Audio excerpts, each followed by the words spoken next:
नमस्कार मित्रों, आप सभी का एक बार फिर से स्वागत है भक्ति रस पर। और मैं हाजिर हूँ शिव पुराण का चौथा अध्याय लेकर, जिसमें हम जानेंगे कि कैसे शिव पद की प्राप्ति होती है और शिवलिंग एवं उनके साकार रूप की पूजा का रहस्य, कि भगवान शिव को मूर्ति और लिंग दोनों रूपों में ही क्यों पूजा जाता है, इसका क्या महत्व है।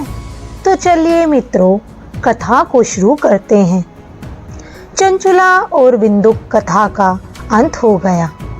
तब महर्षि सूत जी के पास बैठे ऋषियों ने उनसे पूछा कि हे सूत जी, हमें यह बताइए कि कलयुग में पापों की शांति का साधन क्या होगा और भगवान शिव की पूजा मूर्ति और लिंग दोनों रूपों में क्यों की जाती है। तब सूत जी ने उन्हें शिव पुराण का परिचय बताते हुए श्रवण, कीर्तन और मनन की श्रेष्ठता बताते हुए इन तीनों साधनों को ही शिव पद की प्राप्ति का रास्ता बताया और कलयुग के सभी पापों की शांति का साधन भी इन्हें बताया। फिर ऋषियों ने सूत जी से पूछा कि अगर कोई मनुष्य इन साधनों को न अपना सके तो वह किस उपाय का सहारा लेकर मुक्ति प्राप्त कर सकता है। तब सूत जी ने उत्तर दिया कि जो साधक इन साधनों को न कर सके तो वह भक्ति भाव से शिवलिंग या शिव मूर्ति की पूजा करे और इस संसार समुद्र को पार करके सफल हो सकता है। फिर सूत जी ने उन्हें उनके दूसरे प्रश्न कि भगवान शिव को लिंग और मूर्ति में क्यों पूजा जाता है का उत्तर देते हुए बोले, बहुत पहले सनत कुमार जी ने मंदरांचल पर नंदीकेश्वर से ऐसा ही प्रश्न किया था। उन्होंने पूछा था, नंदीकेश्वर जी, शिव जी के अतिरिक्त अन्य जो देवता हैं उनकी पूजा सभी जगह केवल मूर्ति को ही आधार मानकर की जाती है, किंतु शिव जी की पूजा लिंग और मूर्ति दोनों रूपों में की जाती है, ऐसा क्यों? कृपया इस बात को पूरी तरह स्पष्ट करके समझाइए। नंदीकेश्वर ने उत्तर दिया, भगवान शिव ब्रह्म स्वरूप और निराकार हैं, इसलिए उनकी पूजा में निराकार लिंग का प्रयोग होता है। यह बात ब्रह्मा और विष्णु के विवाद में महेश्वर शिव ने अपने श्री मुख से कही थी। फिर सनत कुमार जी ने नंदीकेश्वर से पूछा, नंदीकेश्वर जी, आपने अभी अभी ब्रह्मा और विष्णु के विवाद का संकेत किया था, उनमें विवाद कैसे हुआ? कृपया सुनाकर कृतार्थ कीजिए। इस विषय में मेरी जिज्ञासा प्रबल हो रही है, उसे शांत कीजिए। नंदीकेश्वर बोले, एक बार भगवान विष्णु और लक्ष्मी शीश शैया पर सो रहे थे, उनके पार्षद भी वहां उपस्थित थे। अचानक ब्रह्मा जी वहां आ पहुंचे। आते ही उन्होंने विष्णु को पुत्र कहकर संबोधित किया और कहा, हे पुत्र, उठो और देखो, मैं तुम्हारा ईश्वर तुम्हारे सामने खड़ा हूँ। विष्णु को इस बात को सुनकर क्रोध तो आया, पर उन्होंने प्रकट नहीं किया। उन्होंने भी ब्रह्मा को पुत्र कहकर कहा, कल्याण हो पुत्र, आओ बैठो, यह तुम्हारा मुंह टेढ़ा सा लग रहा है, क्या बात है? ब्रह्मा बोले, मुझे लगता है तुम्हें अभिमान हो गया है। क्या तुम नहीं जानते कि मैं सारे संसार का पितामह हूँ और तुम्हारा रक्षक भी? विष्णु ने कहा, क्यों अपना बड़प्पन दिखाते हो? क्या तुम्हें नहीं मालूम कि सारा संसार मुझ में निवास करता है और तुम मेरी ही नाभि कमल से पैदा हुए हो? विवाद ने उग्र रूप धारण कर लिया। दोनों में युद्ध होने लगा। उनके वाहन भी आपस में लड़ने लगे। इस युद्ध से देवता लोग घबराकर कांपने लगे। उन्होंने कहा, आप दोनों लड़कर अनुशासन तोड़ रहे हैं। अरे, यह सारी सृष्टि तो शिवजी की है। उनकी इच्छा सबसे ऊपर है। उनकी इच्छा के बिना सृष्टि का एक तिनका भी नहीं हिल सकता। अच्छा हो कि उनके पास चलकर इस विवाद का निर्णय कर लिया जाए। हम अभी उनके पास जाते हैं। ऐसा कहकर सभी देवता शिवलोक में पहुंच गए और शिवजी को प्रणाम किया। देवताओं को आसन देकर शिवजी ने उन्हें अपने पास बिठा लिया। महादेव जी को जब पता चला कि युद्ध से देवता लोग दुखी हैं, तो उन्होंने देवताओं को कहा, तुम घबराओ मत, मैं इसका समाधान कर देता हूं। शिवजी अपनी 100 गणों को लेकर वहां पहुंचे। वे बादलों में छिपकर दोनों का युद्ध देखने लगे।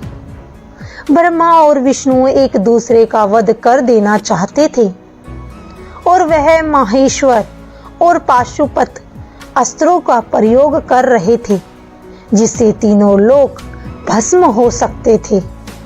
यह देखकर शिव दोनों के बीच में एक स्तंभ के रूप में प्रकट हुए। वह स्तंभ बहुत ही तेजवान था और अग्नि के समान चमक रहा था।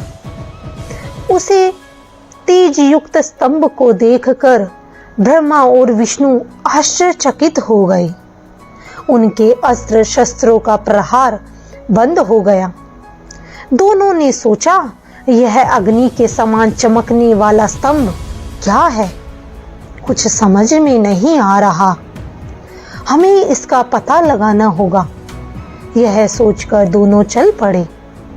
विष्णु जी ने उसकी नींव की था लेनी चाहिए, इसलिए वे शुक्र का रूप धारण करके पाताल में बहुत दूर तक गए। ब्रह्मा जी इसकी ऊंचाई देखना चाहते थे, इसलिए वे हंस का रूप बनाकर आकाश में गए। पर न तो विष्णु को और मिला और न ब्रह्मा को छोड़। ब्रह्मा ने आकाश में केतकी का एक फूल देखा। उसे वे साथ ले आए। उन्हें निश्चय हो गया कि मैंने स्तंभ का छोर पा लिया है। वे विष्णु के पास गए और फूल को दिखाकर कहा, यह है इस स्तंभ का छोर। विष्णु ने पराजय अनुभव करते हुए ब्रह्मा के पैर पकड़ लिए। उसी समय भगवान शिव प्रकट हो गए।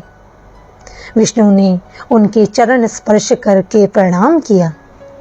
भगवान शिव विष्णु के छल रहित आचरण से प्रसन्न हो गए और उन्हें अपनी कोटि का देवता होने का आशीर्वाद दिया।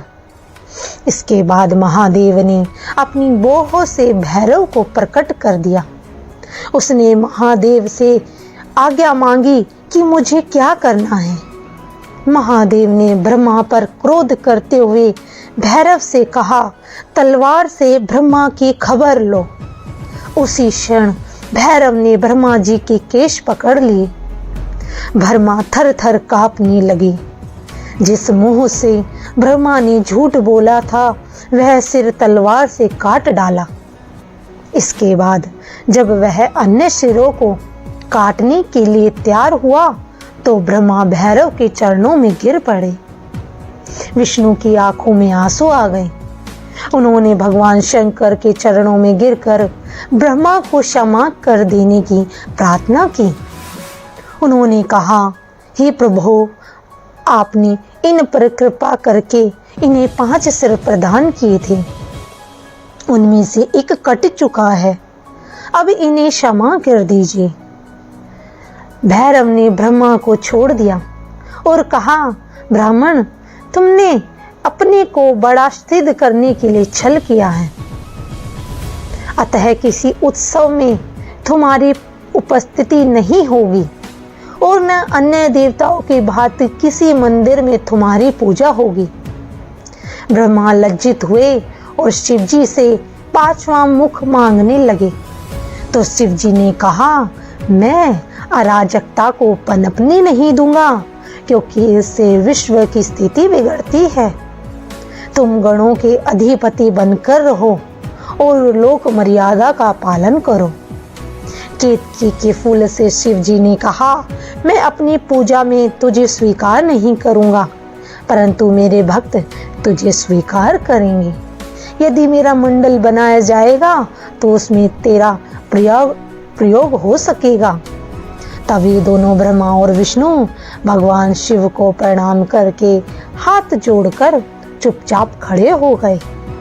फिर उन्होंने साक्षात प्रकट पूजनीय भगवान शिव को श्रेष्ठ आसन पर स्थापित करके पवित्र वस्तुओं से उनका पूजन किया।